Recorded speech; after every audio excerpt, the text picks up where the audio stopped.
Esse é o podcast Áreas Contaminadas, um dos canais de divulgação científica da ECD Training. Eu sou Marcos Tanaka Reis, sejam bem-vindos e bem-vindas. Estamos no ano 2 do podcast. Sigam a gente também no YouTube, canal ECD Training, no Instagram, @ECD Ambiental, no Telegram, canal Áreas Contaminadas. Assine a nossa newsletter e fiquem conectados. A trilha sonora foi composta pelos escalafobéticos Mauro Tanaka e Guilherme Durão, @Azalato-Sampa e @Guilherme.Durão. Nossa missão é fornecer conteúdo de qualidade para que vocês ganhem poder pelo conhecimento e ao mesmo tempo dar voz às pessoas do GAC, reconhecendo seu papel e importância pessoal e profissional. O podcast Áreas Contaminadas é um espaço aberto e democrático com opiniões diversas sobre temas ligados ao gerenciamento de áreas contaminadas e ao meio ambiente. Todos e todas são bem-vindos. O oferecimento é da ECD Training e dos colaboradores do Apoia-se. A edição é de Lilian Coreiaço Rios.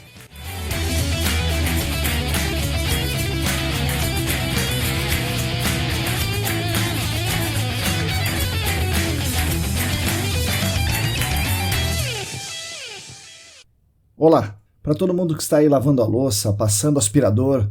Bom, eu sei que é difícil ouvir o podcast passando aspirador, mas tem gente que faz isso, né? Você que está na estrada fazendo levantamento de entorno do raio de 500 metros, bom dia, boa tarde, boa noite. Eu sou Marcos Tanaka Reis e esse é o episódio número 99 do podcast Áreas Contaminadas.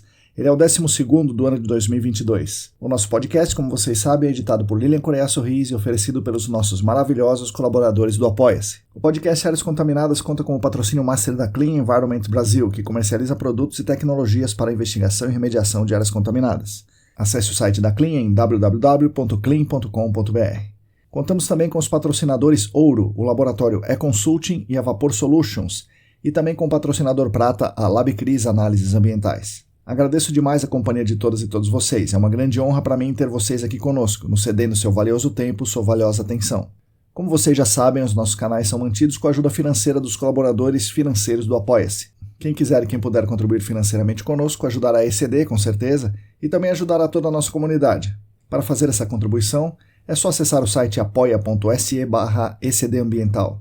É relativamente simples e seguro, você pode escolher como fazer esse eventual pagamento, se é com boleto, se é com cartão, etc. A transação é segura como qualquer compra online e mensalmente o Apoia-se faz essa cobrança, sem muita dor de cabeça. Essa semana agora que passou, tivemos a adesão de mais um colaborador financeiro que optou por permanecer anônimo. Agradecemos demais a sua ajuda. Muito obrigado. Gostaria aqui de deixar público meus agradecimentos aos nossos colaboradores que querem e que podem contribuir com a nossa ideia de compartilhar conhecimento sobre o gerenciamento de áreas contaminadas, meio ambiente, ciências e de construir um mundo melhor e mais justo para todas e todos. Os nossos apoiadores financeiros atualmente são os seguintes: William Taquia, Wagner Rodrigo, Thiago Soares, Tatiana Citolini, Tamara Dias, Sérgio Rocha, Rodrigo Alves, Roberto Costa, Renato Kumamoto, Rafael Godoy, Pedro Astolfi, Paulo Negrão, Mariluz Gomes, Marina Mello, Luciana Vaz, Luana Fernandes, Lilian Puerta, Leandro Oliveira, Leandro Freitas, Larissa Macedo, Juliana Mantovani, Joyce Cruz, José Gustavo Macedo, João Paulo Dantas, Jane Flor, Guilherme Corino, Gilberto Vilas Boas, Geraldo Jaquete, Heitor Gardenal, Felipe Ferreira, Felipe Nareta, Fabiano Rodrigues, Diego Silva, Daiane Teixeira, Cristina Maluf, Calvin Yost, Bruno Bonetti, Bruno Bezerra, Bruno Baltazar, Bruno Fiscuc, Beatriz Lucassac, Augusto Amável, Átila Pessoa, Alain Humberto, Alisson Dourado, Ábila de Moraes e mais 8 apoiadores anônimos. Muito obrigado a vocês que são os principais responsáveis pela manutenção dos nossos canais de divulgação.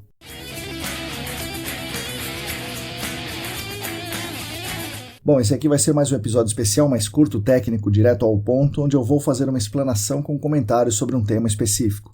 Não custa lembrar, essa é uma ideia de Celine Coutinho e Larissa Macedo. Muita gente me disse que esse tipo de episódio mais técnico é importante para ajudar as pessoas, principalmente as que trabalham no dia a dia do campo, com a gente aqui no podcast falando de temas que nem todos têm acesso facilitado. Então a ideia está sendo intercalar as entrevistas com esses episódios técnicos um pouco mais curtos. Gostaria que vocês me sugerissem aí temas, abordagens, textos, artigos e tal, para a gente falar por aqui. Antes do episódio em si, eu gostaria de dar uns recados importantes. O primeiro é que estão abertas as inscrições para 2 cursos online ao vivo da parceria Senac e AESAS.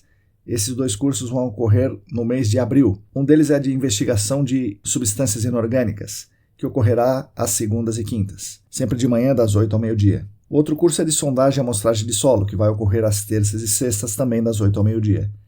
Esse curso terá uma aula prática, e essa aula prática terá transmissão ao vivo online. Informações e inscrições sobre esses cursos e outros estão no site da AESAS, www.aesas.com.br/eventos. O segundo aviso é um aviso que eu considero muito importante, é que o próximo episódio será o episódio número 100 desse podcast Áreas Contaminadas. É um motivo de muito orgulho, muita alegria chegar ao episódio 100 com vocês aqui do nosso lado, ouvindo, comentando, participando. É realmente algo que me enche de orgulho, me enche de alegria e me dá muita motivação para continuar aqui fazendo esse trabalho que eu acho que tem ajudado bastante gente. A ideia desse episódio 100 foi da Jane Flor e ficou assim muito legal. Basicamente será uma entrevista sem censura comigo, né? Eu serei o entrevistado. E essa entrevista foi conduzida, né? Já está gravada. Foi conduzida de forma magistral pela própria Jane, junto com o Diego Silva e o Alain Humberto. Então os três me entrevistaram. Foi uma conversa bem bacana, que eu falo de tudo, né? Falo de tudo um pouco. E falo com meus amigos, né? Os três amigos aí, e que são legítimos representantes dos trabalhadores do GAC. Realmente vai ser um episódio bem especial, né? Um especial para nós, especial para meus três amigos. Eu espero que seja especial para vocês também. A Lilian está tendo um belo de um trabalho aí fazendo a edição do episódio, mas ela disse que está ficando legal, eu acredito nela. Bom, é isso aí. Vamos agora ao tema central desse episódio.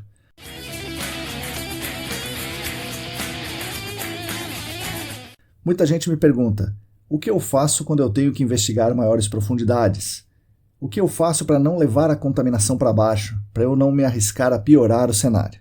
Bom, pessoal, primeiro de tudo, vamos retomar alguns conceitos aqui bem rápido. Fonte primária é aquele equipamento que vazou, ou aquele local onde foi depositado o resíduo, o efluente, etc. Temos que conhecer sempre a fonte primária em uma investigação. Já a fonte secundária é o produto puro que infiltrou no solo, ou é o solo impactado diretamente pelo produto.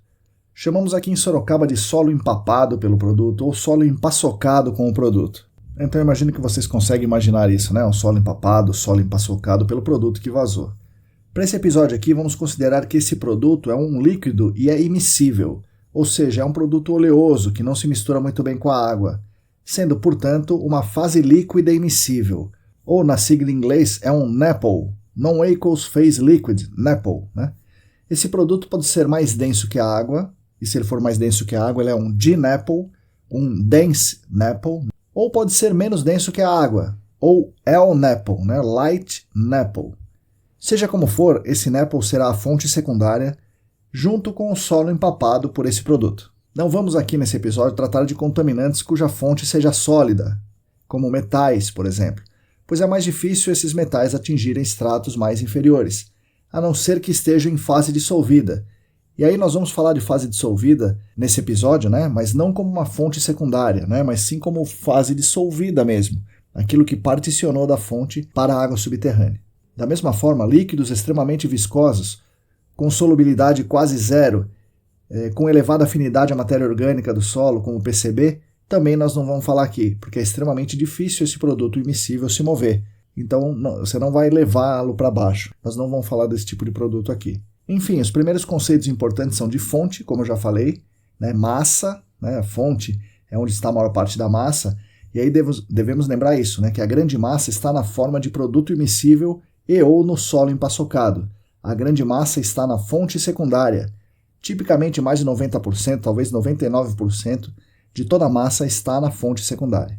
Aí vem uma pequena parte dessa massa, dessa fonte secundária, que pode se particionar para outros meios, tipicamente para a fase dissolvida e para a fase gasosa, indo parar respectivamente na água subterrânea e no ar do solo.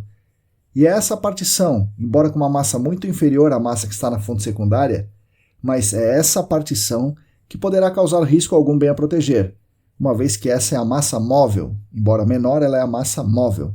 Se toda a massa ficasse ali presa no solo empapado, provavelmente não haveria risco para ninguém. O risco está, portanto, na partição, está na mobilidade da massa. Essa partição depende de alguns fatores. Depende do produto e das características físico-químicas desse produto. Por exemplo, quanto mais solúvel, maior a partição para a água subterrânea. Quanto maior a pressão de vapor, quanto menor o ponto de ebulição, maior a partição dessa massa para o ar do solo. A partição depende também do meio. Quanto mais água passar pelo solo empaçocado, maior a chance de haver partição para a água subterrânea. E a quantidade de água que passa pelo solo empaçocado depende diretamente do arranjo dos poros das unidades estratigráficas atingidas pelo produto immiscível. Tipicamente, as unidades mais permeáveis, como as areias, têm mais fluxo de água. Portanto, é razoável a gente supor que essas unidades estratigráficas com areia transportem mais massa em fase dissolvida. O mesmo ocorre na zona não saturada, unidades estratigráficas, nesse caso, mais permeáveis, como as areias, tendem a transportar mais massa particionada para a fase gasosa. Na zona não saturada, há outro fator de complicação que é a umidade do solo. Quanto mais úmido o solo, quanto maior a porcentagem de água nos poros, menor é a porcentagem de ar nos poros. Então, há menos ar nos poros, portanto, tem menos espaço para essa massa que se particionou para o ar do solo transitar. E aí, como a umidade varia muito, o transporte em fase vapor varia muito também. Isso sem contar em variações de temperatura, de pressão, etc., mas isso aí vamos deixar para um outro episódio. Vamos falar da zona saturada, tá? Então não vamos falar da fonte secundária e da partição para água subterrânea.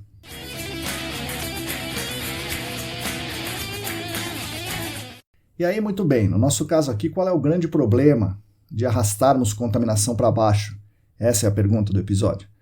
Certamente o pior cenário é nós levarmos o solo empaçocado, aquela fonte secundária que corresponde à maior massa, para uma unidade estratigráfica com muito potencial de fluxo de água e de transporte de contaminantes, e que essa água subterrânea atinja receptores.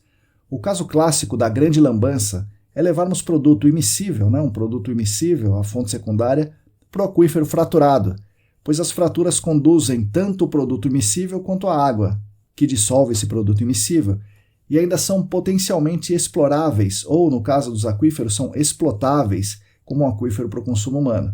Então está feita a confusão. Você leva um contaminante em fase immiscível, que se particiona, então você tem a fase immiscível, a fase que particiona, tudo isso dentro de uma unidade estratigráfica que atinge muitas pessoas, atinge muitos lugares, numa fratura, por exemplo, numa fratura de um aquífero fraturado. Como basta uma gota de produto para ter uma concentração em fase dissolvida muitas ordens de grandeza acima do limite de potabilidade, isso vira aquele tremendo problemão. Então nós não queremos isso. Então o que nós temos que fazer? Bom, a DD38 já nos dá uma pista importante. A DD38 diz que se houver a possibilidade de existir DNAPL, ou seja, se entre as suas substâncias químicas de interesse estão produtos immiscíveis mais densos que a água, como os solventes clorados, por exemplo, você não deve fazer perfurações na área-fonte que possam arrastar esse DNAPL para estratos inferiores, e que você deve começar fazendo sondagens fora da fonte para reconhecer o meio físico. Ou seja, é o procedimento óbvio, Você tem que conhecer muito bem o meio físico sempre. Particularmente, numa situação de possível DNAPL, você é obrigado a conhecer muito, muito bem mesmo o meio físico. E aí, o que você está procurando no meio físico? O que você quer saber no meio físico? O que você deve reconhecer no meio físico que vai influenciar na sua investigação depois? Bom, você deve procurar a existência de unidades hidroestratigráficas muito menos permeáveis que as demais, que funcionem como um aquitard, como um aquiclude, ou, popularmente falando, que funcionem como uma camada selante, que está, nesse momento, impedindo a migração vertical do DNAPL, que pode estar presente na fonte. Muito bem, se você vai fora da fonte e reconheceu essa camada selante, é razoável esperar que, quando você for na fonte, essa camada selante estará presente. Você só não tem certeza de onde, de qual profundidade ela está. E aí, quando você for investigar a fonte, fazendo amostragens de solo, lembre-se, como nós já falamos, investigar a fonte é procurar o solo empaçocado. Portanto, investigar a fonte é mostrar o solo. Quando você for fazer a amostragem de solo, você tem que ir fazendo uma varredura do contaminante enquanto faz a amostragem de solo para verificar se existe a fonte secundária lá. Se existir a fonte secundária lá, você tem que entender a relação dessa fonte com o meio físico. Por exemplo, onde armazena a massa, onde particiona a massa, ao mesmo tempo em que você vê as unidades hidroestratigráficas, identifica e delimita essas unidades hidroestratigráficas. E aí você faz isso incluindo na zona saturada. É claro, você vai fazendo isso até chegar naquele aquitard, até chegar naquela camada selante. Você não sabe onde ela está, mas sabe que ela existe, então você tem que ir fazendo a sondagem devagar para você não correr o risco de passar desse aquitard, passar dessa camada selante. E aí, como você está fazendo a varredura do contaminante em campo e vai coletando amostras para mandar depois para o laboratório, você vai saber, já com a varredura, se há produto ali, porque você está olhando as amostras. Então você vai saber se tem produto ali sendo isolado pela camada selante ou se não há produto. E aí você vai tomar as decisões. Se não houver produto ali na camada selante, logo acima da camada selante, maravilha. Você vai investigar só a partição para a água subterrânea, por exemplo, instalando poços nas unidades hidroestratigráficas mais relevantes para o fluxo. Essas unidades hidroestratigráficas mais relevantes para o fluxo que estejam acima da camada selante, é claro. E aí não haverá necessidade de você perfurar a camada selante, porque se não tem massa, não tem fonte secundária ali. E aí você vai tentar comprovar que a camada selante não apresenta indício de contaminação, e se nada disso acontecer, então você não tem massa, você tem uma camada selante, mas essa camada selante não está impactada, você não tem por que aprofundar a investigação. Obviamente, você não pode esquecer de coletar amostras de solo nessa camada selante. Essa camada selante está na zona saturada.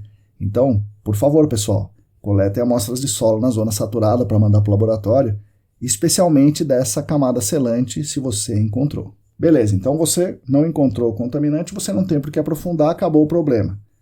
Agora vamos partir para uma segunda hipótese. Você viu a contaminação ali nas camadas acima dessa camada selante durante essa sua investigação na fonte, você viu contaminação ali nessas unidades estratigráficas que estão acima da camada selante ou você viu na própria camada selante. Guarde essa hipótese aí por um momento. Vamos voltar no começo. Você faz sondagens fora da fonte e não encontra a camada selante.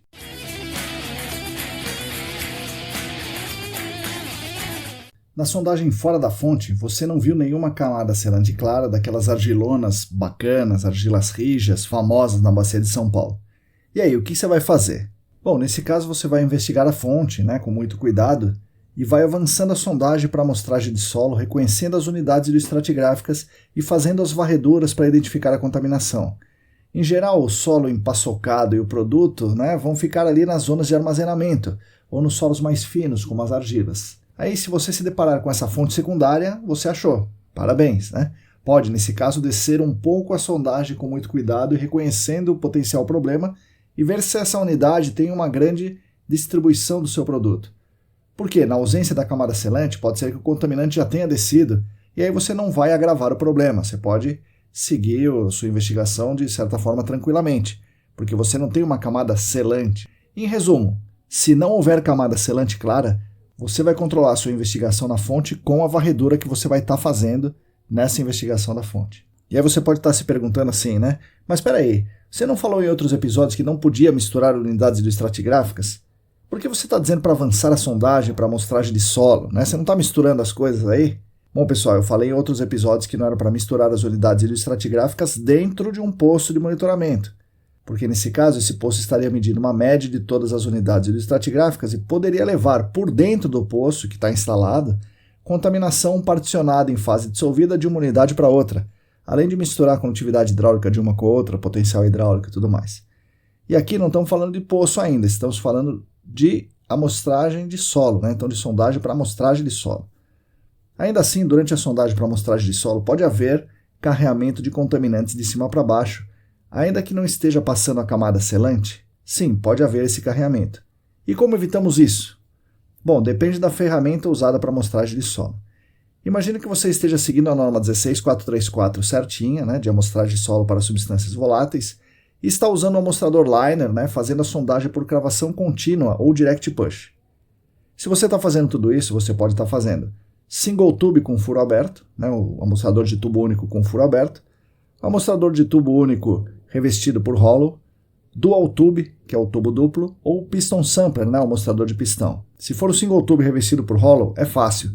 Quando você coletar a última amostra do single tube, vamos dizer, você coletou de 10 a 11, você fecha o fundo da hollow, por exemplo, com o peso, você tira o amostrador, bateu de 10 a 11, o seu hollow está revestindo até 10, você tira o amostrador, que bateu de 10 a 11, coloca o peso de volta e fura com o hollow até 11, que foi até onde você coletou a amostra de solo. Você recorta o furo até a cota final da amostragem de solo. Aí você abre o fundo do hollow, por exemplo, você tira o peso e injeta a calda de cimento com bentonita, ou calda só de cimento, por dentro desses hollows, enquanto você vai tirando os hollows. Hollows são os trados ocos, então você vai tirando o trado oco, também chamado de hollow, e vai injetando ali a sua calda de cimento com bentonita. Aí o furo que já estava revestido fica bem selado, então não tem problema, fica bem seladinho o furo inteiro. Isso pode ser feito após qualquer amostragem de solo. Qualquer modalidade que você usou para fazer a amostragem de solo, você pode entrar com hollow, furar até a profundidade final e injetar a calda por dentro dos hollows. Isso é o jeito mais eficiente de fazer isso, desde que, é claro, essa perfuração com hollow não passe a camada selante. Bom, se você estiver usando o Dual Tube, você pode, ao final da amostragem, jogar a cauda por dentro da haste externa que revestiu o furo. O Dual Tube é um tubo externo que reveste e um tubo interno que você tira as amostras. E aí, você já está com tudo revestido, injeta a cauda por dentro do revestimento e vai sacando essas hastes externas. E aí é a mesma coisa que o rolo, só que o diâmetro é menor, né? Se você usou o piston sampler, aí você pode fazer o seguinte, ou você crava novamente o amostrador todo fechado, né? No mesmo exemplo aí, você cravou até 11 metros, você crava de novo o piston sampler fechado até 11 metros, abre o piston sampler, injeta a cauda por dentro do piston sampler e saca toda a composição, injetando a cauda, fazendo isso sem liner, é claro. Ou você pode usar aquela história de recortar o furo com rolo depois. Eu falei do single tube revestido por rolo, do dual tube e do piston sampler. E se você estiver usando o single tube com furo aberto? Bom, aí você já fez várias coisas erradas, né? Porque você não se deve deixar o furo aberto durante a amostragem de solo. Mas aí, seja como for, você vai ter que recortar com rolo até o final para fazer o selamento com a cauda por dentro dos rolos. E se você vai fazer isso, recortar com rolo, você já devia ter revestido antes, né? Seria mais fácil você ter feito isso. Então é importante saber. Não use o single tube de furo aberto em nenhuma hipótese, porque isso não permite a coleta de amostras representativas de solo. E se você fez contrado manual e furo aberto? Aí você está com um belo de um problema, né? Você tem que recortar tudo, mas se você usou o trado manual é porque você não tem a rolo lá. E aí você furou, deixou o furo aberto com trado manual, sem revestimento, sem nada, aí você fez uma lambança e vai ser difícil de consertar. Então, não faça isso.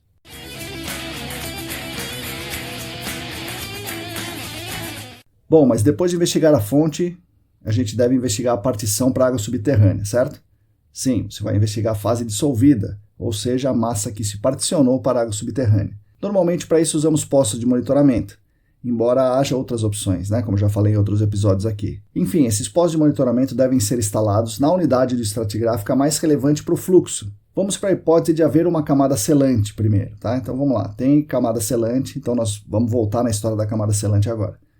Nesse caso, você fez a investigação na fonte, pode ter visto ou não a presença do produto ou do solo empaçocado até a camada selante. E aí você vai escolher, então, a unidade do estratigráfica mais relevante para o fluxo e transporte, se afastar um pouco da fonte e instalar o poço nessa unidade do estratigráfico. Relembrando, qualquer unidade do estratigráfica que seja relevante para o fluxo acima da camada selante, porque você não passou dela ainda. Provavelmente você terá uma concentração em fase dissolvida aí. Se você encontrou a fonte, você vai ter a concentração em fase dissolvida.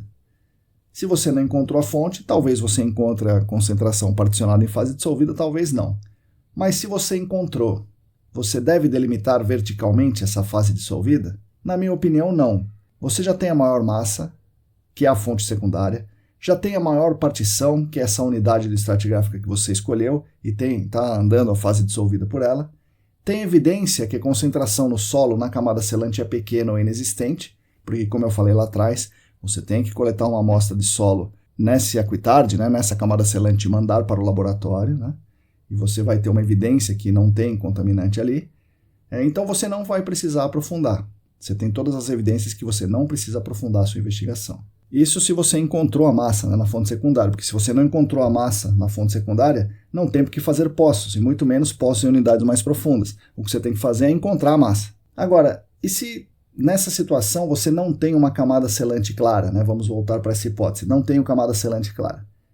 Nesse caso, pode ser relevante instalar poços para avaliar a partição em diferentes unidades estratigráficas, ainda que não tenha camada selante.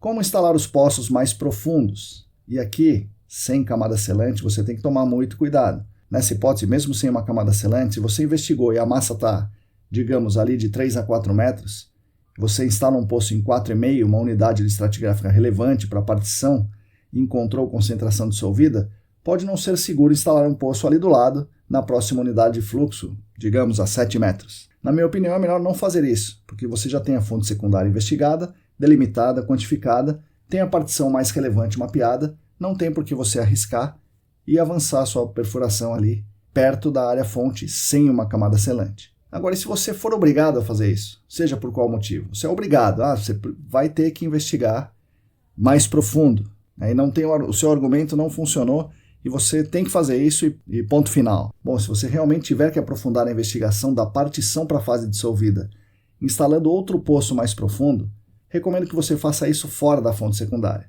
Nesse caso, você estará verificando se houve a partição para essa segunda unidade de estratigráfica, mas você fará isso a uma distância razoável da fonte secundária. Nem precisa ser muito longe, porque a fonte mesmo, o solo empaçocado, não se desloca muito. Mas você faz isso distante, garantindo que não passe pelo produto, nem pelo solo empaçocado durante a perfuração desse poço. E aí você vai evitar problemas. E se essa unidade mais profunda está impactada? Bom, se ela estiver impactada e não houver camada selante, você tem que explicar essa partição e entender com mais detalhe o meio físico e a partição na área fonte. Se houver camada selante e ainda assim houver impacto na unidade de estratigráfica inferior, então a massa já migrou para essa unidade, já particionou. Então você está, de certa forma, tranquilo, porque você não vai piorar o que já está bagunçado,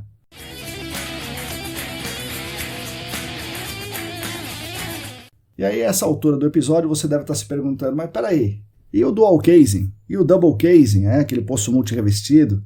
Alguns chamam de dual casing, outros chamam de double casing, outros chamam em português, poço multirrevestido. Pois é, tem um caso especial que justifica a instalação de algo desse tipo aí, esse poço aí com duplo revestimento. O caso especial é o seguinte, imagina uma área que exista uma camada selante, que há fonte secundária, e a maior parte dessa fonte secundária está logo acima da camada selante, como um pool, como um acúmulo de, por exemplo, de DNAPL, fase líquida immiscível mais densa que a água. Aí a jusante dali tem uma pluma de fase dissolvida que parece ter vindo dessa fonte secundária. Então deve estar havendo a partição, e essa partição, a jusante dali, atingiu estratos inferiores, mas você não sabe por onde ela passou. Pode, hipoteticamente, ser um mergulho da unidade estratigráfica de fluxo em algum ponto em que não exista a camada selante. Ou pode ser que em algum lugar a camada selante não seja selante. Pode ser que ela esteja fraturada ou seja muito fina, qualquer coisa do tipo. E esse é o caso que justifica você instalar um poço double casing. Repetindo aqui, double casing, dual casing ou poço multirrevestido são sinônimos. Eu vou chamar aqui de double casing, tá?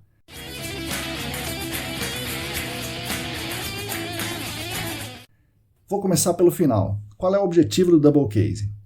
O objetivo é instalar um poço de monitoramento de 2 polegadas e uma unidade de estratigráfica abaixo da camada selante. Esse poço de 2 polegadas tem que ser instalado corretamente, então tem que ser instalado com hollow. Essa hollow tem que ter 4 polegadas de diâmetro interno. E para isso, para ter 4 polegadas internas, ela tem que ter entre 7 e 8 polegadas de diâmetro externo. Só que você não pode ir furando de cima a baixo com uma hollow desse jeito, porque você vai ter que isolar a camada selante, porque você pode ter um pool, um acúmulo de DNAPL na camada selante. Nesse caso, você tem que instalar um casing, ou um revestimento, que fique engastado nessa camada selante, ou seja, que penetre na camada selante um pouco. E aí você vai romper a camada selante, furando por dentro desse revestimento e somente por dentro desse revestimento. Bom, se você tem que instalar um revestimento, que você vai ter que furar com a hollow depois por dentro, esse revestimento tem que ter um diâmetro maior do que as 8 polegadas, é claro. Porque você vai entrar com a hollow de 8 polegadas por dentro. Então, digamos que esse tubo tem que ter, no mínimo, 10 polegadas de diâmetro. Esse tubo de revestimento deve ter, no mínimo, 10 polegadas de diâmetro. E aí, para você instalar esse tubo de revestimento na camada selante, você precisa de um trado oco, de uma hollow, com pelo menos 12 polegadas de diâmetro interno. Senão, como é que você vai instalar um tubo de 10 polegadas de diâmetro interno por dentro de uma hollow de 10 polegadas? Você não vai nunca fazer isso. Você tem que ter uma hollow com pelo menos 12 polegadas de diâmetro interno para poder perfurar e instalar esse revestimento de 10 polegadas. Agora, você imagine quantas polegadas de diâmetro externo ela deve ter.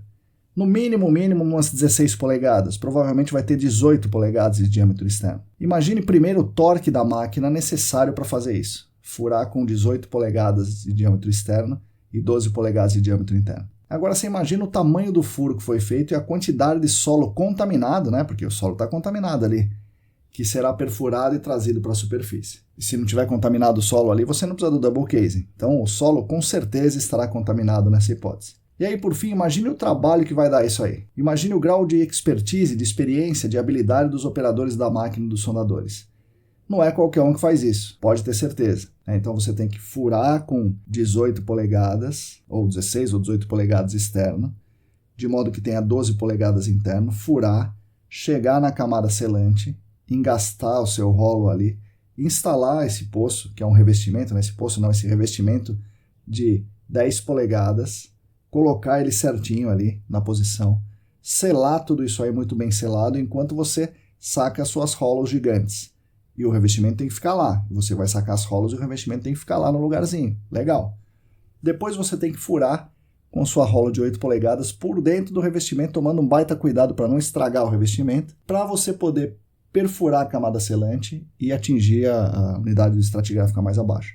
É difícil de fazer, pessoal. Bem difícil. Existem adaptações para reduzir esse diâmetro aí da perfuração? Sim, com certeza tem adaptações. Mas todas as adaptações carregam incertezas e riscos. E se você está nessa situação, que tem dinepo acima da camada selante, eu imagino que você não queira muito correr riscos, né? E daí você pergunta, mas peraí, e se eu não tiver o dinepo ali? Ué, se você não tem o dinepo ali, para que você vai fazer o double case? Né? Não faça o double case. Fazer um double casing ruim ou um double case improvisado é melhor você não fazer. É preferível não fazer, que o risco de dar bobagem num double casing mal feito é muito maior do que você entrar com um furo de rolo direto e instalar seu poço. Bom, e na situação que não há camada selante? Onde é que eu instalo o revestimento? Não tenho camada selante, como é que eu vou revestir? Nessa situação, não faça o double casing. Porque você está com medo da sua perfuração com rolo de 8 polegadas de diâmetro externo carregar a contaminação para baixo. Imagine o risco de fazer uma perfuração com 16, 18 polegadas de diâmetro externo. O risco é muito maior com uma rola de diâmetro grande. Resumindo, só faça esse poço double casing se houver camada selante, se houver fonte secundária acima da camada selante. E nesse caso, faça isso certo, né? Ou seja, perfure com rolo de 18 polegadas por 12 interno, instale o revestimento de 10 polegadas cravado na camada selante, depois do cimento curado, fure por dentro desse revestimento de 10 polegadas com rolo convencional de 8 polegadas por 4, com muito cuidado para não quebrar. E aí instala o poço. Só nessa situação.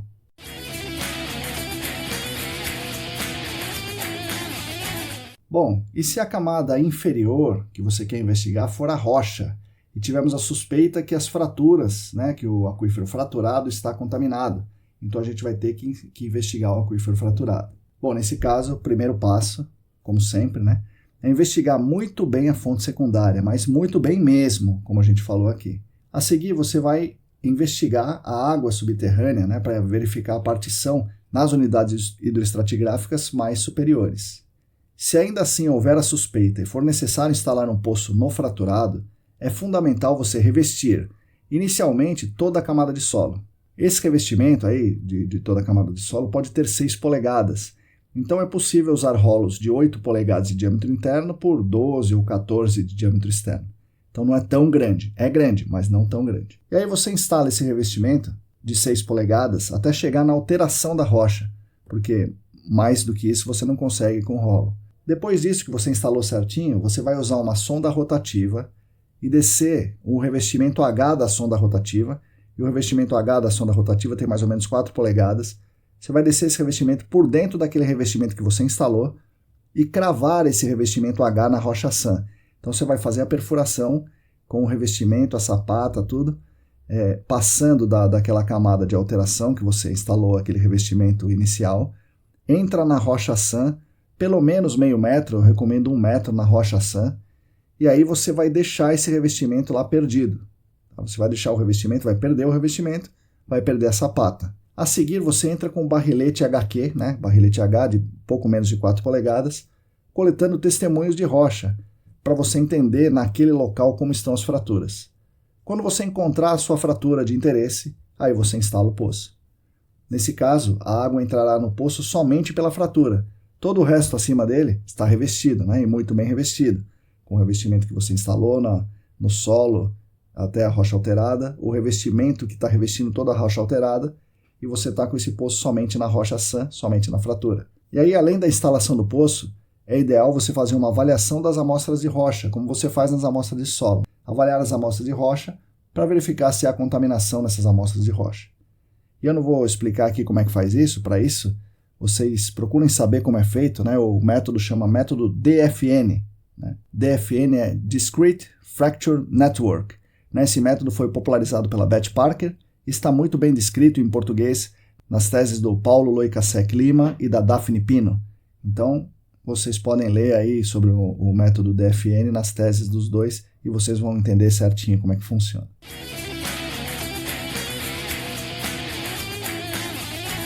Bom, então é isso aí. Vou resumir aqui. Investigar é achar a fonte primária, que é aquilo que vazou, achar a fonte secundária, que é o produto mais o solo impactado, aquele solo empaçocado, e depois entender como é que se dá a partição dessa fonte secundária para a água subterrânea e para o ar do solo. Tudo isso você deve fazer em conjunto com um entendimento muito bom do meio físico e da interação contaminante com o meio físico. Se for necessário aprofundar a investigação passando pela fonte secundária, deve-se ter cuidado especial com as camadas selantes. Se não houver camada selante, a contaminação já pode ter chegado em estratos inferiores e você não tem muito o que fazer. Se houver camada selante, atenção para você não causar a migração do contaminante através da camada selante por sua causa. Se o contaminante for um DNAPL, se você tiver essa fonte identificada, a fonte secundária identificada, se você tiver uma camada selante e se você precisar fazer um poço abaixo dessa camada selante, se você tiver essas 4 condições, aí você deve usar um double casing. Double casing é um revestimento de 12 polegadas instalado por dentro de uma hollow de no mínimo 12 polegadas de diâmetro interno na camada selante e aí instalar o poço por dentro desse casing, por dentro desse revestimento. Caso contrário, se você não tiver uma das 4 condições, não use double casing. Por fim, se você tiver que fazer poços na rocha, você deve revestir a camada de solo, depois deve revestir a camada de alteração da rocha e aí entrar na rocha coletando amostras dessa rocha, testemunhos da rocha, para por fim instalar o poço. Basicamente é isso. Espero que eu tenha ajudado vocês nesse episódio aqui.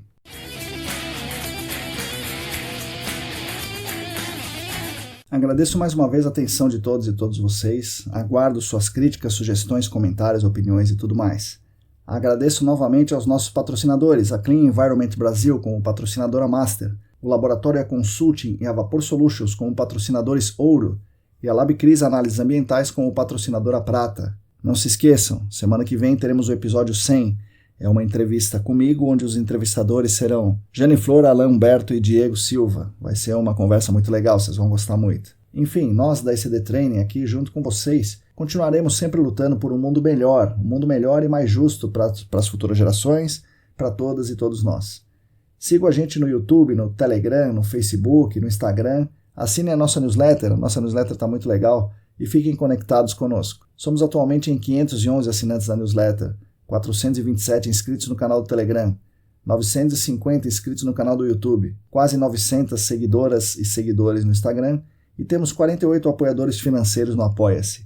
Repetindo aqui para finalizar, se você quiser e se você puder, contribua financeiramente conosco. Basta acessar o site no Apoia-se, apoia.se/ecdambiental, apoia.se/ecdambiental. A todos e todas vocês, muito obrigado e até a semana que vem.